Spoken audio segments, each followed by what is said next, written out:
दोस्तों, कैसे हैं? आशा करते हैं आप ठीक होंगे। आज हम क्लास 12 यूपी बोर्ड 2024 के लिए पहले चैप्टर का रिवीजन क्लास लाए हैं। आइए पहले चैप्टर का रिवीजन करते हैं। पहले चैप्टर का नाम है क्या? विलयन यानी सॉल्यूशन। विलयन क्या होता है? दो या दो से अधिक पदार्थों के समांगी मिश्रण को विलयन कहते हैं ना। जैसे पानी और नमक, पानी में आप नमक घोल दीजिए, उससे जो आपको बनकर तैयार होगा उसे आप विलयन कहोगे।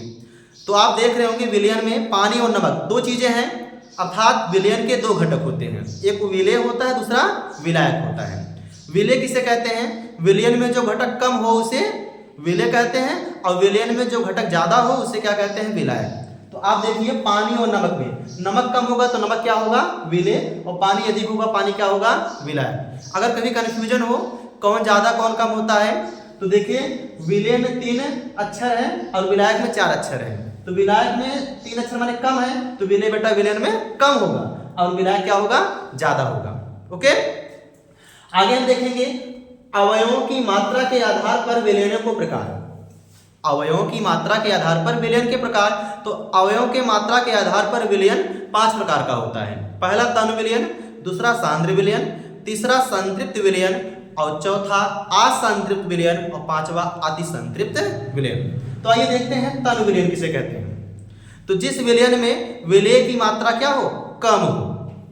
जिस विलयन में विलेय की मात्रा कम हो उसे हम क्या कहेंगे? तनु विलयन। और जिस विलयन में विलेय की मात्रा अधिक हो उसे हम क्या कहेंगे? सांद्र विलयन। एग्जाम्पल के लिए जैसे हमारे पास 100 ml पानी है, हमने 2 ग्लास में 100 ml पानी रखा हुआ है। एक ग्लास में 100 ml, दूसरे ग्लास में 100 ml। एक में हमने क्या किया है? 2 स्पून नमक को क्या किया? घोल दिया, यानी 2 चम्मच नमक को घोल दिया, और दूसरे में 4 चम्मच नमक को घोला। तो किसमें विलेय कम होगा, किसमें ज्यादा होगा?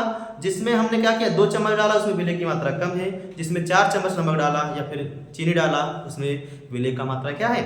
अधिक है। तो जिसमें विलेय की मात्रा अधिक होगा उसे हम कहेंगे सांद्र विलयन, जिसमें कम होगा उसे कहेंगे तनु विलयन। तो आइए देखते हैं संतृप्त विलयन। जिस विलयन में विलेय की मात्रा अधिकतम हो। इसका क्या मतलब है?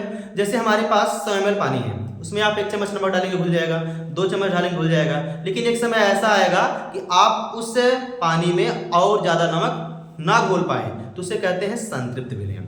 ठीक है। और असंतृप्त विलयन क्या होता है? जैसे मान लीजिए 100 ml पानी में हमने क्या किया? 10 चम्मच नमक को घोला। अब हम क्या करेंगे? 10 चम्मच से ज्यादा नमक नहीं घोल सकते हैं। ठीक है। तो असंतृप्त विलयन क्या होगा? अगर हम 10 चम्मच से कम नमक घोले हैं, जैसे 9 चम्मच, 8, 7 इस तरह से अगर घोले हुए हैं, तो विलयन क्या कहलाएगा? असंतृप्त। यानी इसमें अभी क्या लिखा गया देखिए, जिस विलयन में विलेय की मात्रा अधिकतम से क्या हो? कम हो ना। तो आगे हम देखेंगे अतिसंतृप्त विलयन। अतिसंतृप्त विलयन क्या होता है? जिस विलयन में विलेय की मात्रा अधिकतम से भी अधिक हो, या कह सकते हैं संतृप्त विलयन से भी अधिक हो, उसे क्या कहते हैं? अतिसंतृप्त विलयन। मतलब जैसे हमने 100 ml पानी में 10 चम्मच नमक को घोला, अब उससे ज्यादा नहीं घोल पाएंगे, लेकिन हमने क्या किया? 10 से भी ज्यादा घोल दिया, 11 चम्मच, 12 चम्मच ना, तो उसे आप क्या कहोगे? अतिसंतृप्त विलयन। ओके, आज के लिए इतना रखते हैं। बाकी का लेक्चर जो है आप लोग बाकी का टॉपिक कल देखेंगे। Okay, thank you.